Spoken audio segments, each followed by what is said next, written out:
9 things the ancient Maya built that our best laboratories still cannot fully reproduce. A pigment that laughs at acid, a rubber recipe thousands of years ahead of its time, a cement that heals itself, and a staircase that answers you back when you clap. Some of these technologies were rediscovered only in the last 5 years, and one of them is hiding something we have not figured out yet. Every fact comes from peer-reviewed research published between 2008 and 2025, and where the experts disagree, I will tell you. Maya blue. Maya blue is a pigment made from indigo combined with a fibrous clay mineral called palygorskite, then heated until the two bond together. From roughly 300 BCE through the colonial period, it coated murals at Bonampak, decorated pottery at Chichén Itzá, and colored the bodies of sacrificial victims. Concentrated nitric and hydrochloric acids cannot break it down, neither can organic solvents, and more than 1,000 years of tropical humidity and ultraviolet light have failed to fade it. The pigment's extraordinary durability has puzzled modern scientists. The modern investigation begins with Edward Thompson, who dredged the sacred cenote at Chichén Itzá between 1904 and 1911 and pulled up a layer of blue sediment 4.5 to 5 meters thick, a figure documented in Dean Arnold's 2008 paper in the journal Antiquity, produced with researchers from the Field Museum in Chicago. In 2024 and 2025, Arnold reported a second production method using wet ground clay and indigo plant material cooked together in small tripod bowls. The Maya kept more than one recipe. Vulcanized rubber, thousands of years before Goodyear. Charles Goodyear discovered vulcanization in 1839 and received his patent in 1844. The Maya and their Olmec predecessors were doing something similar around 1600 BCE. At El Manati, an Olmec bog in Veracruz, Mexico, archaeologists from Mexico's National Institute of Anthropology and History pulled 14 solid rubber balls from the mud, some weighing nearly 5 kilograms.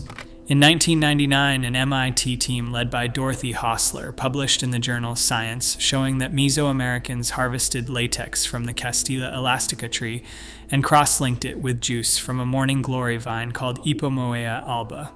A 50-50 mix delivered maximum elasticity for ballgame balls, while roughly 75% latex to 25% morning glory juice produced maximum wear resistance for sandal soles. Aztec tribute records document 16,000 rubber balls per year flowing into Tenochtitlan as tax payment. A 2023 study on the El Manati balls could not detect any Ipomoea residue, which means either the molecules have broken down across 36 centuries or the earliest Olmec recipe was something different. The oldest water filter in the Americas. On October 22, 2020, a University of Cincinnati team led by Kenneth Tankersley published in Scientific Reports what they found at the Corriental Reservoir in Tikal, Guatemala. The system was a water filter built from zeolite, specifically the minerals clinoptilolite and mordanite, combined with coarse quartz crystals. It operated roughly from 185 BCE to 1055 CE. The materials came from a volcanic outcrop called Bajo de Azucar, about 30 kilometers northeast of the city, where water emerged unusually clean. Tankersley put it this way: what's interesting is this system would still be effective today, and the Maya discovered it more than 2,000 years ago. Nothing older has been documented in the Western Hemisphere. Pressurized water at Palenque. In 2010, Penn State researchers Kirk French and Christopher Duffy published in the Journal of Archaeological Science a paper describing a stone conduit at Palenque in Chiapas, Mexico, known as the Piedras Bolas Aqueduct. The channel stretches at least 66 meters along a steep slope, and near the outlet, the passage abruptly narrows to a square opening roughly 20 centimeters on each side. That geometry could generate a theoretical hydraulic head of 6 meters, or roughly 20 feet of water pressure. Duffy commented that under natural conditions, it would have been difficult for the Maya to see examples of water pressure in their world. He said they were apparently using engineering without knowing the tools around it. What the pressurized water actually powered remains unknown. since the terminal end of the conduit has collapsed and has never been excavated. A self-improving cement. Classic Maya plaster holds together for more than 1,000 years in humid jungle conditions. In 2023, a team led by Carlos Rodriguez Navarro at the University of Granada published a paper in Science Advances explaining the trick. Working with samples from Copan in Honduras, including the late 6th-century Rosalila temple, they discovered that the Maya added extracts from tree bark, specifically chucum and geode, to their lime plaster. Those organic compounds transformed how the cement crystallized, with calcite forming through an amorphous precursor phase and producing nanometer-scale grains bound together in a structure that closely resembles a seashell. The result was a plaster with greater flexibility, stronger resistance to dissolution, and the ability to self-heal against minor damage. Bishop Diego de Landa had already described it in the 16th century, writing about a local mortar strengthened with some sort of water coming from a tree bark. The LiDAR revelation. On September 28, 2018, the journal Science published a paper that rewrote Maya archaeology in an afternoon. The PACUNAM LiDAR initiative used airborne laser scanning across 2,144 square kilometers of the Maya Biosphere Reserve in northern Guatemala, stripping away the forest canopy digitally. The result was 61,480 previously unknown structures, including roads, reservoirs, farms, terraces, fortifications, and entire cities. Population estimates for the central Maya lowlands at their late classic peak were revised upward to between 7 and 11 million people. Marcello Canuto of Tulane University put it this way: "This was a civilization that was literally moving mountains. We've had this Western conceit that complex civilizations can't flourish in the tropics, that the tropics are where civilizations go to die." In 2024, a Tulane graduate student identified an entire lost city in the Mexican state of Campeche, now called Valeriana. Astronomy, accurate to minutes. The Dresden Codex is one of only 4 surviving Maya books, and 2 of its tables qualify as astronomical masterpieces. The Venus table tracks the 584-day cycle of the planet with striking precision, since the true modern value is 583.92 days.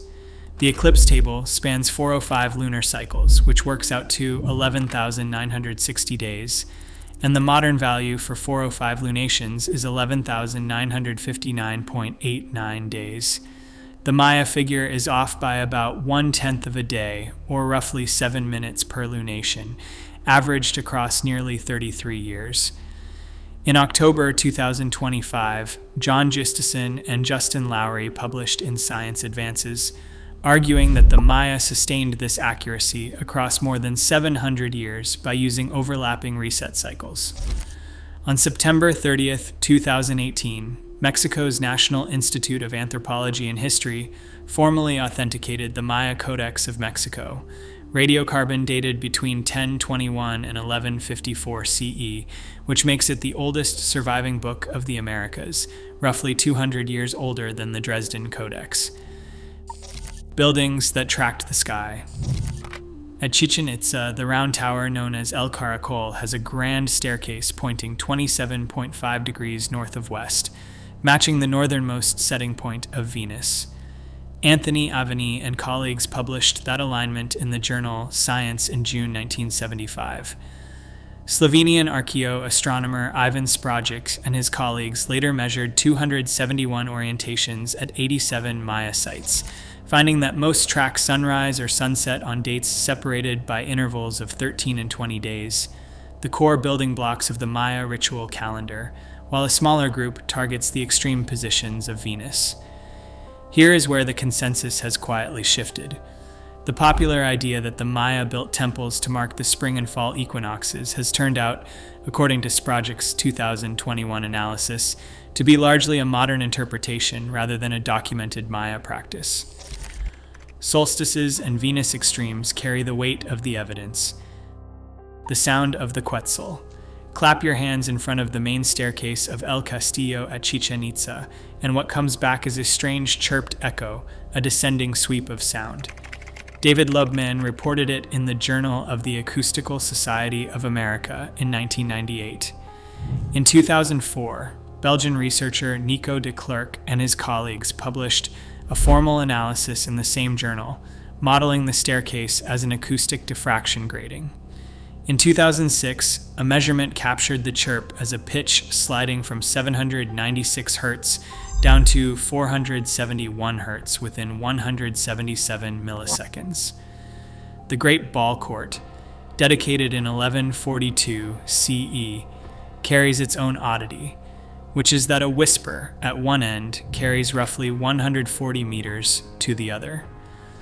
Lubman argues the staircase was tuned to imitate the call of the resplendent quetzal, the sacred bird whose name is embedded in Ulkan, the feathered serpent. De Klerk, initially open to the idea, has grown more skeptical, pointing out that similar effects turn up at unrelated staircases. So, there you have it. 9. Maya technologies that modern science has studied, measured, and, in several cases, is still working to fully explain. All of it built without metal tools, without the wheel for transport, and without draft animals. That is not a mystery of impossibility. It is a mystery of how thoroughly a civilization can be underestimated